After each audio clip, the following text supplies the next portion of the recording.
Hello, and thank you for joining me today to discuss what collective bargaining might look like here in Virginia. The information presented here has been pulled from Senate Bill 917, which passed in the 2025 General Assembly session but was vetoed by the governor. This legislation marks a significant shift in the landscape of collective bargaining for public employees across the Commonwealth.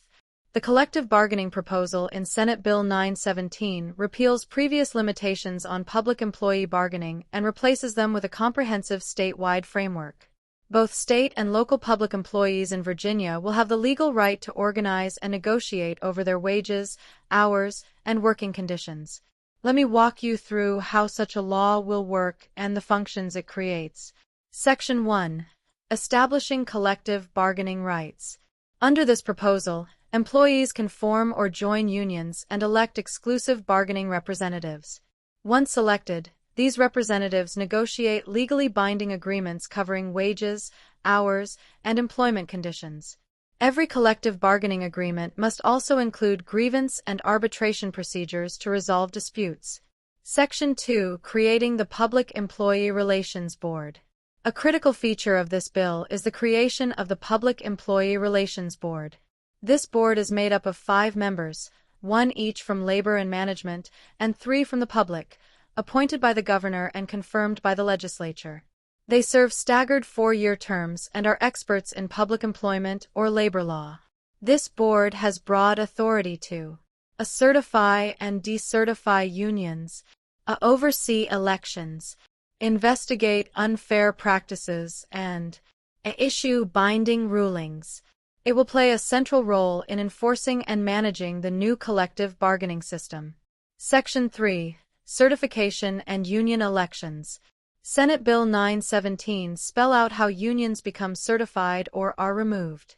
At least 30% of the workforce must support a petition to hold a vote, and elections are by secret ballot. If certified, no other union can file a petition for at least 12 months, or the duration of a signed agreement, up to 3 years. Section 4. Scope of bargaining and responsibilities. The bill defines what can be negotiated: grievances, wages, hours, and terms of employment. It requires good faith negotiations from both parties and prohibits supervisors from joining the same bargaining units as their subordinates.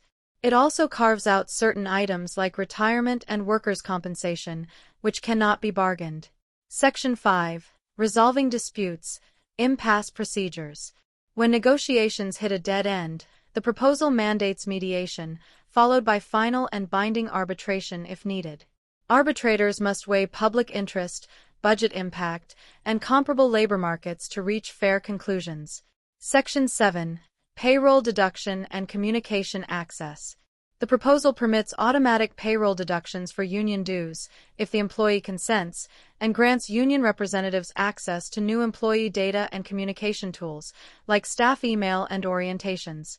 Section 8. Limitations and exclusions. Certain public employees are excluded, such as elected officials, legislative personnel, judicial personnel, confidential staff, and some law enforcement leaders. Also, the proposal ensures that collective bargaining agreements cannot weaken disciplinary standards for police or public safety employees. Section 9. Cost implications. As we examine public sector collective bargaining under the proposal, it's critical to understand the projected fiscal impact of this sweeping legislation. The cost to implement this law is significant, beginning with an estimated $12.7 million. These funds will cover the creation and staffing of the Public Employee Relations Board, the establishment of new labor relations teams at the Department of Human Resource, and legal services from the Office of the Attorney General. A particularly large expenditure, $8.5 million, is dedicated to upgrading the Cardinal Human Capital Management System, the state's human resources platform, to support union dues deductions and labor management modules. Ongoing costs are projected at approximately $3.8 million annually. To support implementation, the state anticipates creating at least 16 new positions, including up to 5 additional human resources personnel at large agencies such as the State Police, Department of Corrections, and Department of Transportation. Furthermore, while the proposal mandates bargaining over wages, any potential salary increases remain subject to negotiation. For context, A 1% salary increase across state employees could cost the state over $94 million, including $42.6 million for executive branch agencies, $49.6 million for institutions of higher education, and $2.1 million for independent agencies. The bill also opens the door for up to 37 distinct bargaining units, depending on how representation is structured by the board.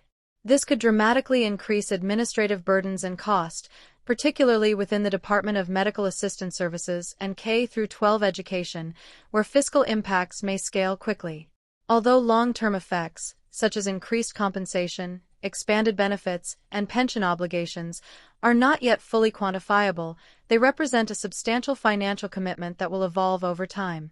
In sum, Senate Bill 917 represents a major shift in Virginia's public employment landscape, with a complete reshaping of employee rights, while introducing significant costs for the Commonwealth. This proposal will fundamentally restructure Virginia's public sector employment. It puts tremendous power into the hands of labor unions. It builds a statewide system, introduces independent oversight, and sets rules for bargaining, impasse resolution, and arbitration. Thank you for your time today. I'd be happy to answer any questions or provide additional guidance.